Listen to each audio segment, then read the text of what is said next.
안녕하세요. 저는 행복한 나날을 보내고 있는 30대 김진수입니다. 제가 왜 이렇게 행복한 하루하루를 보내고 있냐면요. 바로 제 아버지 덕분입니다. 제 인생의 멘토이자 제가 정말 존경하는 아버지와 저의 이야기를 해보겠습니다. 저는 서울에서 태어났습니다. 부모님은 작은 식당을 하셨습니다. 작지만 단골 손님이 많은 백반을 파는 식당이었습니다. 어머니 아버지는 정말 성실한 분들이셨습니다. 매일 아침 6시에 가게로 출근하셔서 영업 준비를 하셨습니다. 매일같이 재료를 자르고 양념을 만들고 가게를 쓸고 닫고 그러다가 아침 8시부터 손님을 받으셨습니다. 근처에 큰 병원이 하나 있어서 아침부터 손님들이 많았거든요. 거기서 일하시는 의사, 간호사분들도 밤에 일하고 백반 먹고 퇴근하기도 하셨고 보호자분들도 끼니 챙기러 오셨었습니다.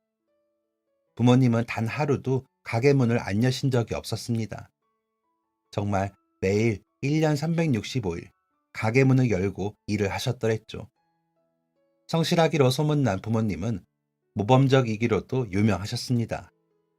그 일대에 저희 부모님을 모르는 분들이 없을 정도로요. 길거리를 걸을 때에도 그냥 걷지 않고 어디 쓰레기 떨어진 건 없나, 가게들 배너 쓰러진 건 없나 둘러보면서 다니던 분들이십니다. 한 번은 옆 가게에서 싸움이 난 적이 있었습니다. 바로 옆 가게는 밤 장사를 하는 곳이었거든요. 저녁 시간쯤부터 새벽까지 장사를 하며 술을 파는 곳이었습니다. 메뉴는 뭐 돼지고기, 껍데기 이런 것들이었고요. 저희 부모님 가게는 아침부터 점심 장사, 그리고 초저녁 장사까지 하시고 8, 9시쯤에 문을 닫으십니다. 그래도 마감 청소하고 정리하고 그러면 1시간은 금방 가더라고요. 아무튼 이렇게 부모님께서 마감을 하고 계시는데 옆 가게에서 우당탕 소리가 들렸답니다. 험한 꼴 보고 그냥은 못 지나치시는 아버지가 얼른 뛰어나가서 상황을 살피셨고 옆 가게에서 손님들끼리 싸움이 났다고 했습니다. 상복 차림의 손님들이었대요. 자기네들끼리 술을 먹다가 싸움이 난 모양이더라고요. 이유가 뭐라고 했더라? 오래되어서 잘은 기억 안 나는데 아마 자식들끼리 부모님 돌아가시고 유산 문제 때문에 싸웠다는 걸로 들었습니다. 저기 또 시작이네. 아휴. 그냥 냅둬요. 저러다 말겠죠. 어디 한두 번인가? 얼른 끝내고 집이나 가요. 진수 기다리겠네. 사실 그런 싸움은 저희 부모님에게는 익숙한 일입니다. 근처 병원에 장례식장이 같이 있어서 그런지 조문객들이나 유가족들이 자주 술을 먹으러 오곤 하거든요. 그러곤 안에서는 하기 힘든 이야기들을 밖에서 하다가 싸움이 일어나기도 했고요. 아버지가 또 싸우는 상복 차림의 사람들을 보며 한숨을 쉬셨고 어머니는 얼른 퇴근을 하자고 하셨답니다. 하지만 가만히 있을 저희 아버지가 아니죠. 아이고 선생님들, 다른 분들 다 보시네. 아직 초저녁이에요. 그런 얘기는 술 깨고들 하세요. 자자, 그만 진정하시고요. 아버지가 화가 잔뜩 난 사람들을 진정시키려고 다가가셨지만 싸우던 남자 둘은 연신 씩씩거리기만 했답니다. 급기야 허공에 발차기가 오가자 그 가게 사장님까지 합세해서 두 사람을 말렸다더군요. 그런데 보통 싸움이 아니었답니다. 막 옆에 있는 의자들 날리고 거기 가게에 있던 사람들도 급하게 나가버리고 아무래도 형제 같아 보였는데 그 와이프들까지 합세해서 난리였다고 했습니다. 그 중에서도 형이라는 사람이 술이 가장 취해 있었는데 그 술 기운을 이기지 못하고 술병을 휘둘렀고 억울하게도 그 피해자는 저희 아버지가 되었습니다. 깨진 파편이 아버지 팔에 튀면서 팔에 10cm 정도 상처가 나서 피가 흥건하게 났다고 하더라고요. 가게에 있던 사람 다 놀라고 아버지도 놀라고 어머니도 놀라고 술병 깬 당사자도 놀라고 구급차 부르고 한바탕 아수라장이었다고 했습니다. 아버지는 졸지에 응급실 가서 상처 부위를 꿰매야 하셨고 평생 팔에 흉터를 가지고 사셔야 했습니다.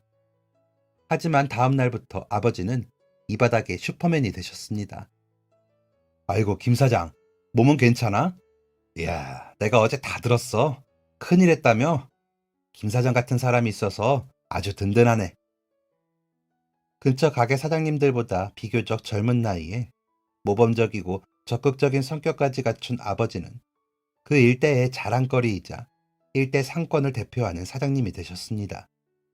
모두 존경하고 자랑스러워하는 저희 아버지를 저는 참 싫어했습니다. 부모님은 제가 어릴 때부터 바쁘셨습니다. 저는 부모님이 바쁜 게 싫었습니다. 전 형제도 없거든요. 부모님께서 결혼 5년 만에 어렵사리 저를 가지고 낳으셨기도 했고, 어머니가 저 낳고 고생을 많이 하셔서 제 밑으로는 아무도 없었습니다. 어머니 건강이 많이 안 좋으셨다는 걸 알았기에 그 마음을 어느 정도는 이해는 한다만, 형제 있는 친구들이 얼마나 부러웠는지 모릅니다. 하지만 그 무엇보다도 부모님이 일 안 하는 친구들이 제일 부러웠습니다. 길동아, 너희 엄마는 맨날 너 데리러 와? 응, 왜? 어떻게 그래? 일 안 하셔? 응, 우리 엄마는 일 안 해. 그래? 부럽다. 유치원 다닐 때 저의 주 양육자는 할머니셨습니다. 할머니가 아침에 준비시켜 주시고, 하원도 할머니가 해주시고, 저녁밥도 할머니랑 먹고, 잘 때 되어서야 부모님이 집에 오셨거든요. 주말이나 되어야 부모님과 시간을 보낼 수 있었습니다. 하지만 그마저도 가게에서 시간을 보내야 했습니다. 정말 매주 주말마다 가게에 가 있었습니다. 세상엔 어찌나 아픈 사람이 많은 건지 주말에도 가게는 보호자들과 의료진들로 가득 차 있었습니다. 저는 그 한 구석에서 딱지를 접고 한글 학습지를 풀면서 시간을 보냈습니다. 아주 가끔 손님이 뜸하면 어머니 손을 잡고 놀이터에 나가기도 했습니다. 하지만 항상 30분도 못 놀고 다시 가게에 들어가야만 했었죠. 그러다 초등학교 2학년 때 할머니의 건강이 안 좋아지시면서 할머니가 입원을 하셨고, 그때부터 저는 평일에 오로지 저 혼자 시간을 보내야 했습니다. 학교가 끝나면 친구들하고 잠깐 놀다가 혼자 집에 들어왔습니다. 텅 빈 집에서 혼자 블로그를 하고 혼자 과자를 꺼내 먹고 만화책을 봤습니다. 그러다가 6시쯤이 되면 집으로 전화가 왔습니다. 가게에서 어머니가 거신 거였습니다. 진수야, 밥 먹자. 그럼 저는 부모님의 가게로 갔습니다. 가서 항상 제가 앉는 그 자리에 앉아 저녁밥을 먹었고, 다 먹으면 집에 다시 혼자 들어가서 씻고 잠을 잤습니다. 매일이 심심했습니다. 분명 부모님하고 함께하면 정말 좋겠다고 매일 생각했는데, 혼자 할 수 있는 게 많아질수록 부모님에 대한 애정도 식어갔습니다. 특히 하루에 얼굴도 몇 번 못 보는, 일주일에 대화 몇 마디 하지 않는 아버지에 대한 애정은 더욱이 사라지고 있었습니다. 그러던 어느 날이었습니다. 제가 초등학교 고학년이 되었을 때 어머니 몸에 문제가 좀 생겼었습니다. 이모랑 어머니랑 건강검진을 가셨습니다. 저희 어머니가 원래 몸 관리를 아예 안 하셨거든요. 매일같이 장사를 하시는데 그럴 시간이 어디 있으셨겠어요. 어머니가 너무 치열하게 사시니까 그 모습이 딱했던 이모가 어머니를 데리고 병원에 간 것입니다. 얘 명자야. 살 땐 살더라도 지 몸 하나는 챙기면서 사는 거야. 자식도 있는 애가 이러다 진짜 큰일 난다. 병원에 검진 받으러 가시던 그날도 새벽에 나가서 재료 손질 하다가 가셨습니다. 그리고 그날 오후 알게 된 어머니의 병. 다름 아닌 갑상선암이었습니다. 심장이 덜컥 내려앉는 기분이었습니다. 엄마 무릎 끌어안고 엄청 울었습니다. 엄마, 암이라고? 암이면 큰일 나는 거 아니야? 아니야, 진수야. 엄마 괜찮아. 수술하면 금방 낫는데. 아픈 사람은 어머니였는데 어머니가 저를 위로해 주셨습니다. 아버지가 가게 청소를 하시며 덧붙이셨습니다. 그래, 너무 유난 떨지 말아라. 갑상선암은 수술만 잘 받으면 금방 일상생활 한다고 하더라. 그런데 그 말을 듣고부터 괜히 아버지가 미워졌습니다. 아버지는 대체 뭐 하시느라 어머니가 이렇게 아프도록 냅두신 건지, 자고로 남자라면 여자를 지켜야 마땅한 건데 어머니를 왜 안 지킨 건지, 왜 일만 시킨 건지, 그리고 어머니가 암이라는데 왜 이토록 무신경한 건지 이해가 되질 않았습니다. 지금 생각해보면 초상난 것처럼 울어대는 초등학생인 저를 안심시키려고 일부러 더 그러셨다는 걸 알지만 그땐 정말 아버지가 너무 미웠습니다. 부모님의 말씀대로 어머니의 수술은 생각보다 간단하게 끝이 났고 어머니는 금방 일상에 복귀를 할 수 있었습니다. 그리고 그 이후에 달라진 게 있었습니다. 어머니는 오전에만 출근을 하셨고 가게도 일주일에 한 번은 쉬어가기로 했습니다. 일만 하지 말고 좀 쉬엄쉬엄 건강도 챙기자는 어머니의 제안이 있었고 그럼 아버지가 오후 장사를 도맡을 때니 어머니는 오전에만 돕기로 한 것이었습니다. 어머니는 아예 쉬셔야 하는 게 아닌가 생각이 들면서 아버지가 또 한 번 미웠지만 어린 제가 부모님 일에 어찌 끼어들겠습니까? 속으로만 콧방귀를 흥 뀌고 말았죠. 그 이후에도 여전히 저는 아버지에 대한 애정이 크지 않았습니다. 제게 아버지란 존재는 그냥 일을 하는 사람, 가족을 위해 돈을 버는 분, 그 정도였습니다. 아버지가 나를 사랑하는지도 잘 몰랐고 어떤 마음으로 일을 하시는지도 몰랐습니다. 그저 일이 좋아서 일만 하는 분이라고 생각했습니다. 그 밑에서 외롭게 자란 저는 가난기 가득한 그런 청소년이 되어 있었습니다. 이건 저도 인정하고 크게 반성하고 있는 부분입니다. 저는 부모님 말씀을 정말 치지리도 듣지 않는 못난 아이였습니다. 이런 반항기는 중학생 때부터 시작이 되었습니다. 진수야, 숙제는 했니? 예. 정말 다 한 거 맞아? 아유, 그렇다니까요. 안 했습니다.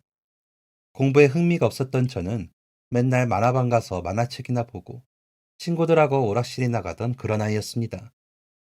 부모님이 힘들게 일해서 보내주신 학원도 걸핏하면 빼먹었고 부모님한테 혼이 나도 정신을 못 차리고 놀기만 좋아했던 저였습니다.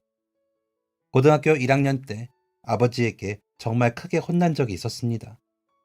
제가 고등학교 1학년 마지막 시험을 정말 엉망으로 봤거든요. 아버지가 원래 성적으로 뭐라고 안 하시는데 그때 갑자기 제 성적표를 보시더니 큰 소리로 저를 부르셨습니다. 김진수, 이리 와. 왜요? 왜요? 지금 왜요라는 말이 나와? 너 성적이 왜 이 모양이야?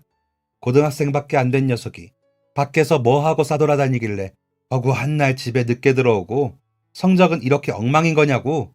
대학은 안 가? 아, 몰라요. 공부 재미없는 걸 어떡하라고요? 대학이 밥 먹여주는 것도 아니고. 뭐? 재미없긴 뭐가 재미없어? 너 노력은 해봤어? 해보고 이런 소리 하는 거야? 그리고 임마, 대학을 가야지 왜 그런 소리를 해? 아, 왜 갑자기 잔소리 하세요?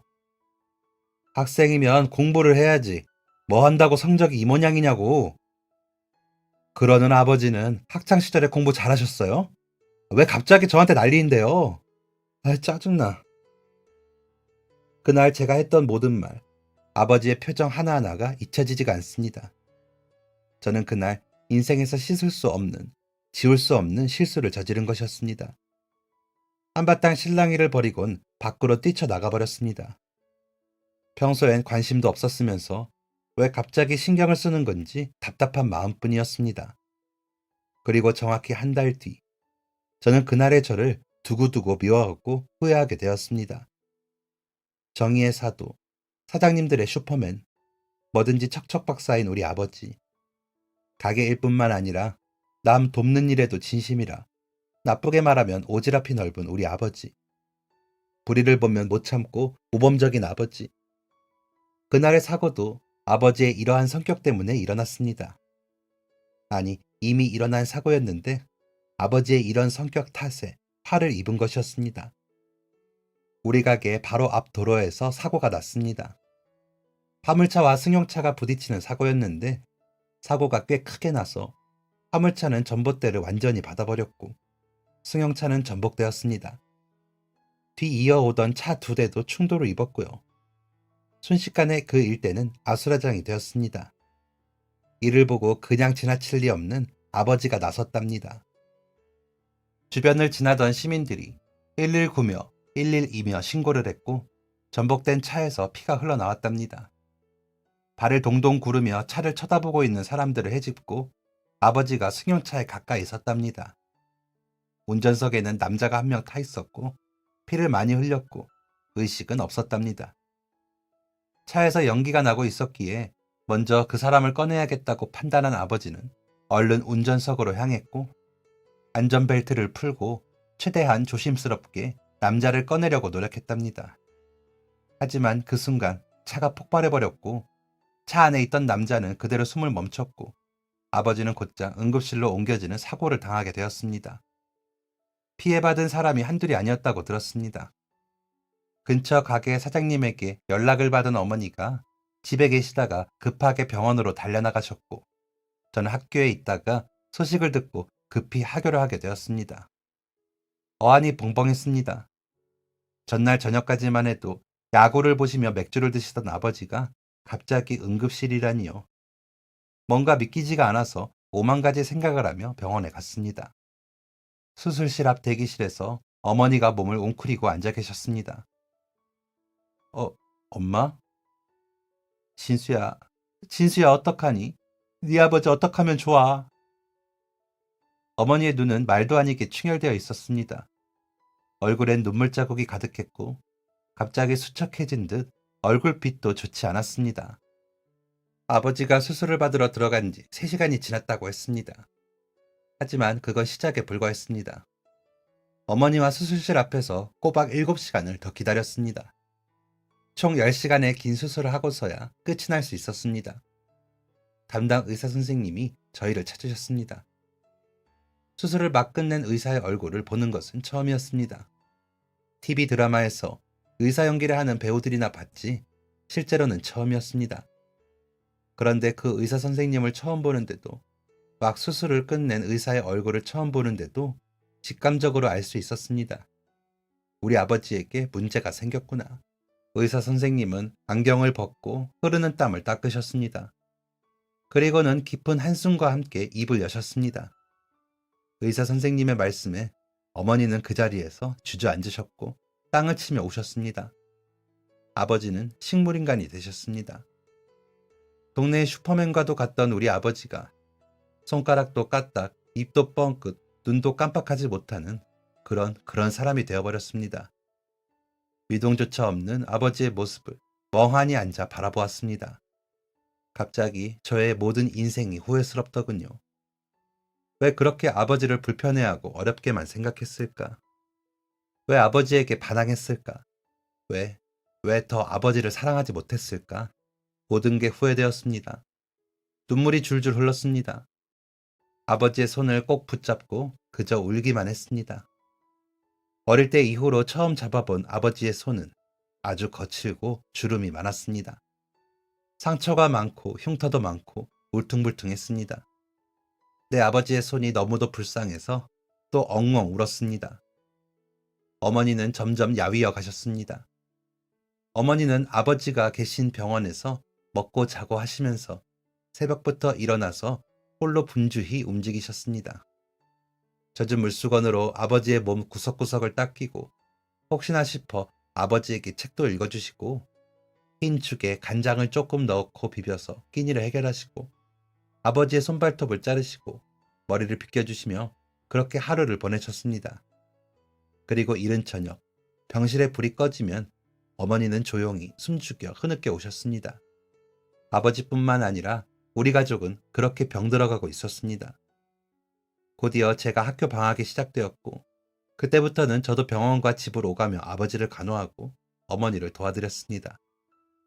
그렇게 며칠이 지난 후 하루는 병실 소등을 하고 어머니와 휴게 공간에 나와서 쉬고 있었습니다. 그때 어머니와 참 긴 시간 깊은 대화를 나누게 되었습니다. 우리 진수 이제 조금 있으면 고등학생이네. 네. 진수야, 아빠가 왜 그렇게 매일같이 가게 문을 열고 장사를 열심히 했는지 아니? 돈 벌기 위해서? 왜 돈을 버시는 것 같아? 글쎄요, 잘 모르겠는데요. 진수, 너 어릴 때 아팠던 거 기억 안 나지? 그건 처음 듣는 얘기였습니다. 제가 아팠다니요. 전혀 기억도 안 나고 부모님 중 누구도 저한테 그런 말을 안 하셨거든요. 그런데 어머니는 놀라운 이야기를 하셨습니다. 제가 막 태어났을 때 제가 많이 아팠었대요. 선천적인 문제들이었는데 수술만 잘 받으면 살아가는 데 지장은 없을 거라고 의사 선생님이 그러셨답니다. 하지만 어디까지나 수술을 잘 받았을 때의 얘기이고 수술 후 회복이 얼마나 걸릴지 수술이 잘 될지는 모르는 일이었습니다. 그리고 비용도 상당했었고요. 요즘엔 어떤지 모르겠지만 옛날엔 애기들이 다 보험이 있지가 않았잖아요. 다 살아가다가 들었죠.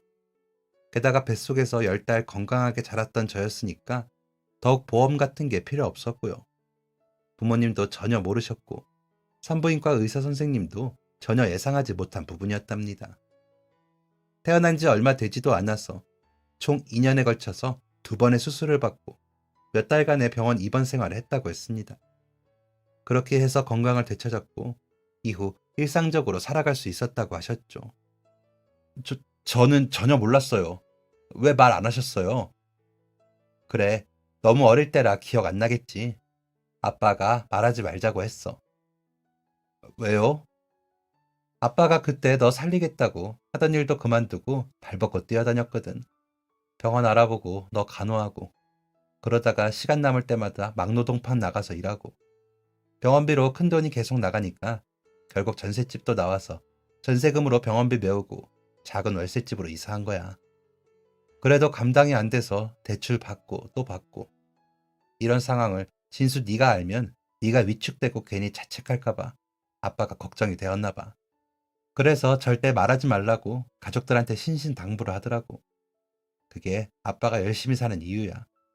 그때 빌린 돈 갚기 위한 것도 있고 또 아주 만약에 정말 아주 만약에 진수 네가 아프면 그땐 돈 걱정 없이 수술받게 하고 싶어서 그래서 아빠가 열심히 일했던 거야. 생전 처음 듣는 그 이야기에 눈물이 안 날 수가 없었습니다. 무릎에 얼굴을 파묻고 엉엉 울었습니다. 아버지한테 너무 죄송해서 눈물이 멈추지 않았습니다. 전혀 몰랐습니다. 그동안 아버지는 저를 안 사랑한다고 생각했습니다.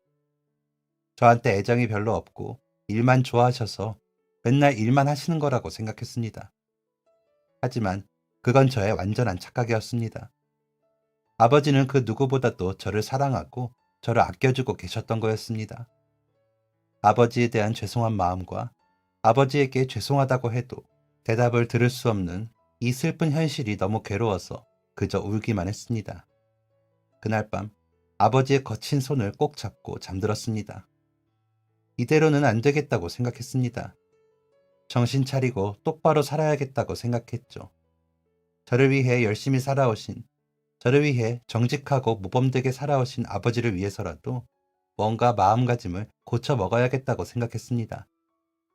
제가 똑바로 살아야지 아버지가 다시 살고 싶어질 테고, 그럼 기적이 일어날 거라고 생각했습니다. 의사 선생님께서는 가능성이 아주 적다고 하셨습니다. 벼락을 맞을 확률, 그보다도 더 낮은 확률이라고 하셨습니다.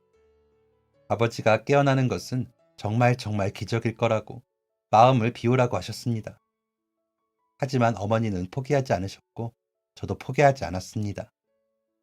전 공부를 하기로 했습니다. 고2 진학을 앞두고 있던 때였고 어찌 보면 많이 늦은 시기였습니다. 기초 지식도 많이 부족했고요. 하지만 지금이라도 후회 없이 노력해보고 싶었습니다. 그래서 저는 겨울방학 동안 아버지 옆에서 공부를 했습니다. 중학생 문제집을 사서 푸는데 어려워서 그보다 낮은 초등학생 문제집을 사서 풀기 시작했습니다. 마치 걸음마를 처음 시작하는 아이처럼 맨날 틀리고 무슨 말인지 하나도 모르겠고 하나부터 열까지 쉬운 게 하나 없었지만 그래도 노력했습니다. 아버지가 저를 위해 그랬던 것처럼 저도 아버지를 위해 뭔가 노력하고 싶었습니다. 고등학교 2학년 때부터 3학년 때까지 2년이라는 시간 동안 참 열심히도 공부를 했습니다. 하지만 저한테는 공부만큼이나 중요한 것이 있었습니다. 바로 저희 집안 사정이었죠. 아버지가 쉬면서 가게 운영을 못하시니 수입이 아예 없었습니다. 그래서 어머니가 나서기로 하셨습니다. 가게 문을 닫을 수는 없다고 판단하신 어머니가 홀로 가게에 나가기로 하신 겁니다. 엄마, 혼자 괜찮으시겠어요? 아빠가 저렇게 누워만 있는데 엄마라도 나가야지. 못해도 해야지. 어쩌겠냐. 먹고는 살아야지. 어머니는 아버지 곁에서 잠을 주무셨다가 새벽같이 일어나 준비를 하시고 가게에 나가셨습니다. 홀로 재료 손질을 하고 양념을 하고 조리를 하시고 그러다가 아침부터 몰려드는 손님들을 혼자 상대하셨습니다. 그렇게 정신없이 일을 하시다가 점심 장사까지 마무리가 된 후에야 어머니는 가게 문을 닫으셨습니다. 저희 가게를 자주 이용하셨던 손님들이 종종 저녁밥을 먹으러 찾았다고 하더군요. 문 닫아요? 저녁 장사는 안 하세요? 미안합니다. 우리 아저씨가 아파서 가게를 오래 볼 수가 없네요. 전보다 덜 벌어도 어쩔 수가 없었습니다. 그렇게 점심 장사만 해도 정리하면 4시, 5시 무렵이 되었는걸요. 암까지 겪으셨던 어머니가 혼자 감당하시기에는 그마저도 많이 벅차셨을 겁니다. 그래서 저는 조금이라도 보탬이 되자 했습니다. 그럴 수밖에 없는 상황이었습니다. 저는 학교가 끝나면 가게로 달려가서 어머니 가게 정리하시는 것을 도와드렸습니다. 그리고 주말에는 아르바이트를 하기 시작했습니다. 아침 10시부터 오후 5시까지 패스트푸드점에서 아르바이트를 했습니다. 그렇게 벌면 많은 돈은 아니었지만 그래도 어머니랑 둘이 아껴 쓰면 한 달치 식비 정도는 나왔습니다. 그렇게 고등학교 졸업할 때까지 내내 아르바이트를 하면서 지냈습니다. 아르바이트가 끝나면 병원에 가서 공부를 했습니다. 평일은 물론이고 주말까지 내내 장사를 하신 어머니를 좀 쉬게 해드리고 아버지 옆에 찰싹 붙어서 열심히 공부를 했습니다. 학원도 못 다니고 어디 물어볼 것도 없으니까 그냥 반 애들 중에서 공부 잘한다는 애들 쫓아다니면서 모르는 거 물어보고 공부했습니다. 성적이 기막히게 오르진 않았지만 그래도 밑바닥을 기어다니던 성적이 차츰차츰 올라갔습니다. 대학교에 가는 게 목표였습니다. 아버지가 사고를 당하시기 한 달 전에 저를 혼내시면서 대학에 가라고 하셨잖아요. 그거 하나 생각하면서 무조건 대학에 가자가 제 목표가 되었습니다. 하지만 집에서 너무 멀리 떨어진 곳에 가면 기숙사 생활을 하거나 자취를 해야 하니까 그건 안 되는 거였습니다. 그럼 돈을 써야 하니까요. 최대한 집에서 통학할 수 있는 대학을 가는 게 목표였습니다. 그 2년의 시간은 제 인생에서 가장 길게 느껴졌던 시간이었습니다. 그만큼 1분 1초를 허투루 쓰질 않았거든요. 시간 쪼개어 공부하고, 시간 쪼개어 알바하고, 시간 쪼개어 아버지 간호하고, 그건 어머니도 마찬가지셨습니다.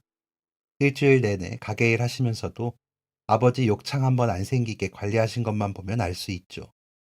주변의 다른 환자들의 보호자들도, 의료진 분들도 모두 저희 어머니에게 대단하다고 하셨습니다. 대개 가족이 식물인간이 되면 같이 피폐해지기 마련이고 시간이 지날수록 지친다고 하더라고요. 저희가 지치지 않았던 이유는 바로 기적을 믿었기 때문이었습니다.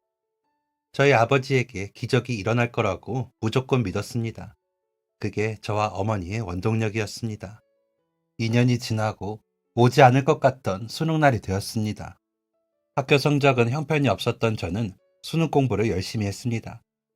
수능날 어머니가 싸주신 도시락을 들고 수능장으로 향했습니다.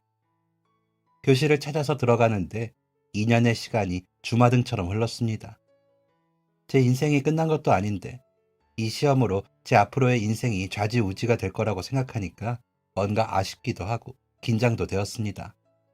모르는 문제들이 훨씬 많은 시험이었지만 무사히 시험이 끝났고 저는 집 근처에 있는 전문대학에 합격을 하게 되었습니다. 남들은 전문대라고 무시할 수도 있겠지만 제게는 전문대라도 간 것이 정말 기적이었습니다. 대학 합격한 날 너무너무 기뻐서 누워 계신 아버지 손 꼭 붙잡고 얼마나 자랑을 했는지 모릅니다. 아빠, 저 대학교 갔어요. 대학교 합격했다고요. 아빠가 그렇게 말씀하시던 대학교에 가요. 아빠, 다 아빠 덕이에요. 너무 고마워요, 아빠. 그렇게 전 대학생이 되었습니다. 하지만 마음이 마냥 편하지 않았던 건 사실이었습니다.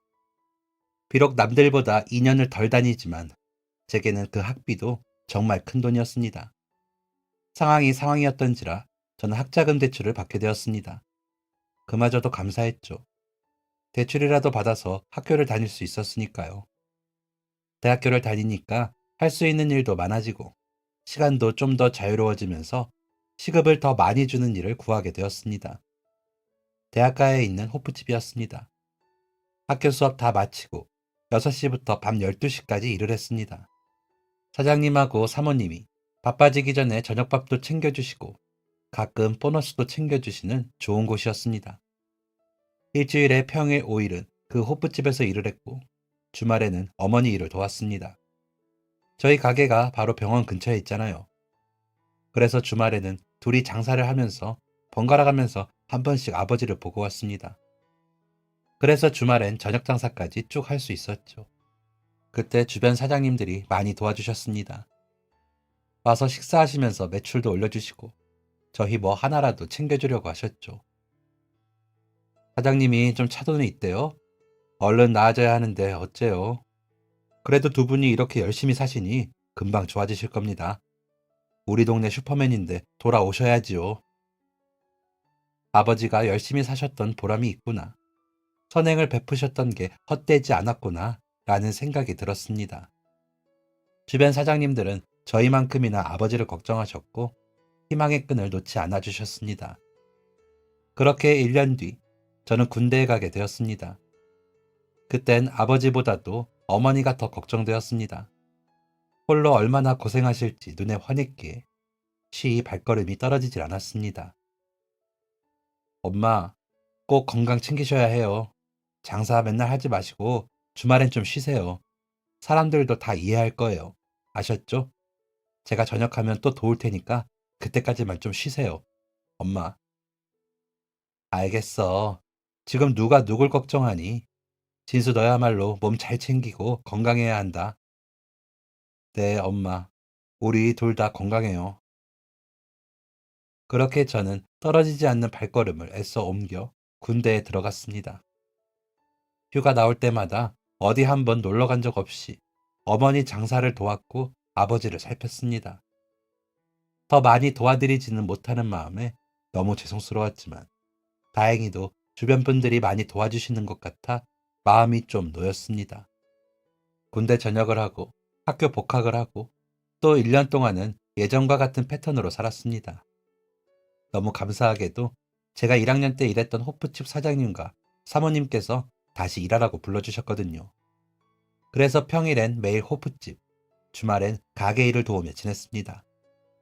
사실 학교 다니는 동안 학교 생활을 열심히 하진 못했습니다. 학점도 썩 좋진 않았고요.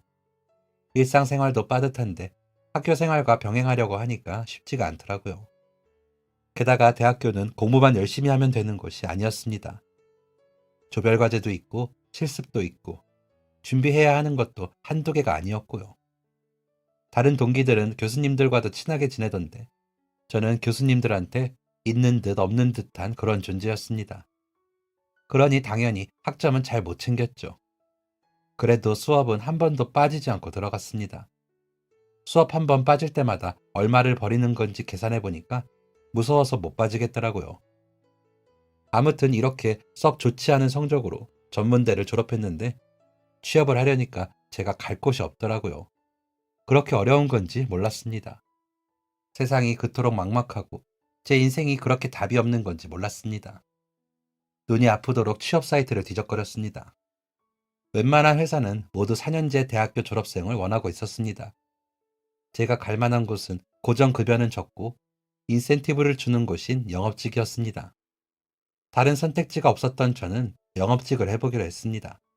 그런데 저랑 정말 안 맞더군요. 저는 말을 잘 하지 못합니다. 오히려 못하는 편에 속해 있어요. 유창하게 말해서 남이 물건을 사도록 하는 그런 재주는 없었습니다. 첫 회사에서 한 달 일했을 때 저보다 2살 많은 선배가 이렇게 말했습니다. 넌 다른 일을 알아봐. 그 이후에 다른 회사를 들어갔습니다. 학력 무관이라는 글을 보고 지원했습니다. 사무 업무를 보는 곳이었는데 한 달도 채우기 전에 잘렸습니다. 이유는 부장님 조카가 들어온다는 이유였고요. 이건 아니다 싶더라고요. 다시 제대로 준비해서 제대로 된 회사를 알아보자 생각했습니다. 저는 다시 펜을 잡았습니다. 제가 그나마 자신 있었던 과목이 영어였습니다. 영어 학원에 다녀본 적은 한 번도 없었지만 어릴 때부터 영어 노래를 많이 들어서 그런가 영어는 한 번도 싫었던 적이 없었습니다. 학벌이 좋지 않으니 토익을 잘 봐서 스펙을 쌓아보자 생각했습니다. 그렇게 몇 달 꼬박 다시 아르바이트를 하면서 공부를 했고 토익 800점대를 받게 되었습니다. 그리고 다시 취업 사이트를 뒤적거렸습니다. 그런데 꽤 괜찮은 회사, 그러니까 중견기업에서 공고가 올라왔는데 전문대졸도 가능하다는 겁니다. 얼른 지원을 했습니다. 그동안 중소기업 또는 중소기업도 아닌 회사들만 면접을 보러 다녔습니다. 그 회사들이 나쁘다는 게 아니라 분위기 자체가 다르더라고요. 지금까지 면접 보러 갔을 때는 가서 그냥 1대1로 면접을 봤었거든요. 그런데 중견기업은 면접 날짜도 지정되어 있고 지원자들도 엄청 많았고 꼭 드라마에 나오는 것처럼 웅장했습니다. 그 사이에서 저는 정말 남루한 차림의 사람이었습니다. 모두 멋지게 머리도 정돈하고 각 잡힌 양복을 입고 광이 나는 구두를 신고 있더라고요. 저는 양복 살 돈이 없어서 그동안 아버지가 입으셨던 양복을 입고 다녔었거든요. 아버지는 저보다 체구가 좀 더 크십니다. 헐렁하고 오래되어 색 바랜 양복에 광이라고는 없는 주름진 구두를 신고 있는 게 조금은 부끄러웠습니다. 괜히 사람들이 쳐다보는 것 같기도 했고요. 대기실을 가득 채웠던 사람들이 5명씩 나가기 시작했고 곧 제 차례가 되었습니다. 대기실을 나가서 면접실 앞에서 또 대기를 하더라고요. 복도에 의자가 줄지어져 있었는데 그 복도가 정말 너무 고요해서 더욱 긴장이 되었습니다. 면접실 안의 소리가 웅웅거리며 조금 들리는 것 같기도 했고요. 네, 다음 지원자 5분 들어가실게요. 안내해 주시는 분이 안으로 손짓을 했고 갑자기 등줄기에 땀이 줄줄 났습니다. 그렇게 들어가 앉아 5명들 중 가운데에 앉게 된 저는 그 틈에서 한없이 작아졌습니다. 한 명씩 자기소개를 시키더군요. 드디어 제 차례가 되었는데 면접관 중 한 명이 이렇게 말했습니다. 맞는 정장이 없었나? 면접관 몇 명이 키득거리면서 웃었습니다. 순간 얼굴이 화학 빨개졌습니다. 자기소개를 어떻게 했는지도 모르겠습니다. 횡설수설하다가 자리에 앉아버렸습니다. 저랑 같이 면접을 본 어떤 사람은 영어는 물론 중국어도 잘했고 또 다른 사람은 정말 좋은 학교를 졸업했고 어떤 사람은 언변이 좋고 또 어떤 사람은 경력이 있는 사람이었습니다. 그러다가 한 면접관이 제 이력서를 읊었습니다. 전문대, 성적도 별로네요. 아, 네, 그렇습니다. 스펙은 토익이 전부고 경력도 전혀 없으시네요. 네, 실망스러운 얼굴로 다시 묻는 면접관. 왜 우리 회사에 지원했나요? 그 말이 꼭 왜 너 같은 놈이 우리 회사에 지원을 했냐는 말처럼 들렸습니다. 갑자기 너무 억울하고 속상했습니다. 저는 너무너무 간절하고 절실한데 저를 무시하기만 하는 면접관들에게 너무 억울했습니다.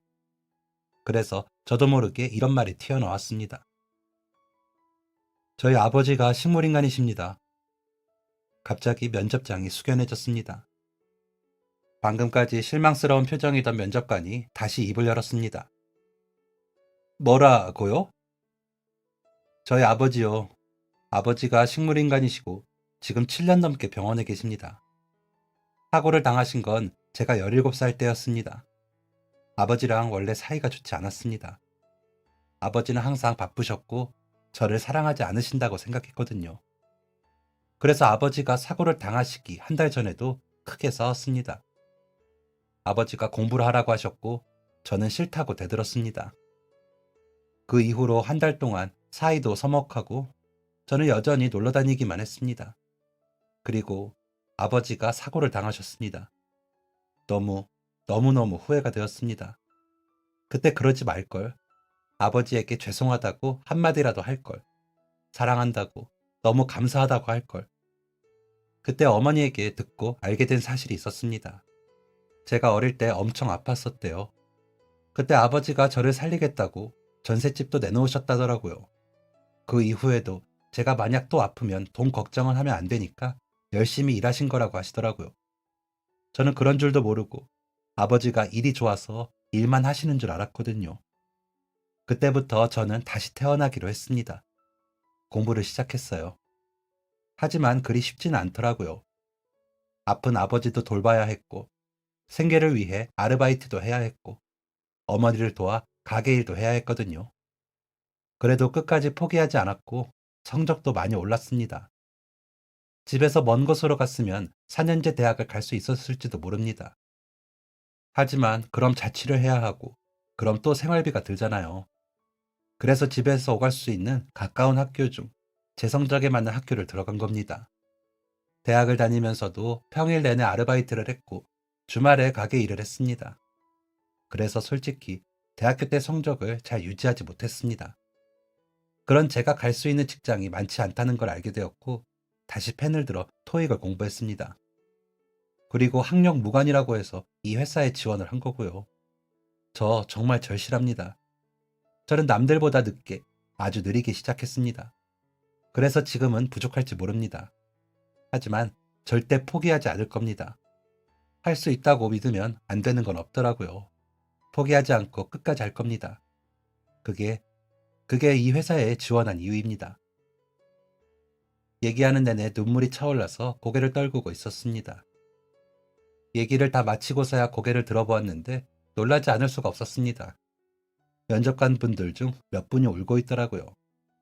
제 얘기가 끝났는데도 아무도 아무런 말을 하지 않았습니다. 그렇게 숙연해진 면접장에서 저도 면접관 분들도 눈물을 흘리며 면접을 끝냈습니다. 집에 가는 길 왜인지 후련하더라고요. 그래, 할 만큼 했다 하는 생각이었습니다. 합격할 거란 생각은 정말 조금도 하지 않았습니다. 그렇게 면접을 보고 어떻게 합격을 하겠어요? 그럼 욕심인 거죠. 다른 곳 공고 올라온 곳 없나? 취업 사이트를 다시 열심히 뒤적여 보았습니다. 그런데 면접 본 지 며칠이 지나서 모르는 번호로 전화가 왔습니다. 여보세요? 안녕하세요. 행복컴퍼니입니다. 김진수님께서 신입사원으로 채용되어 안내 전화드렸습니다. 솔직히 장난 전화인 줄 알았습니다. 보이스피싱 뭐 그런 건가 했죠. 그런데 정말 합격이더라고요. 정말 진짜로 제가 합격을 한 것이었습니다. 믿을 수가 없었습니다. 제가 그렇게 큰 회사에 합격을 하다니요. 저의 진심이 통했고 이것 또한 기적이라고 생각을 했습니다. 그 누구보다 열심히 일할 다짐을 하고 저는 당당하게 회사에 가게 되었습니다. 제가 일하게 된 부서가 마케팅 팀이었거든요. 사실 제 전공과는 관련이 크지 않은 곳이었는데 그래도 부딪혔습니다. 마케팅이라는 게 잘한다면 그 어떤 부서보다 성과가 뚜렷하게 보이는 곳이잖아요. 오히려 잘 되었다고 생각했습니다.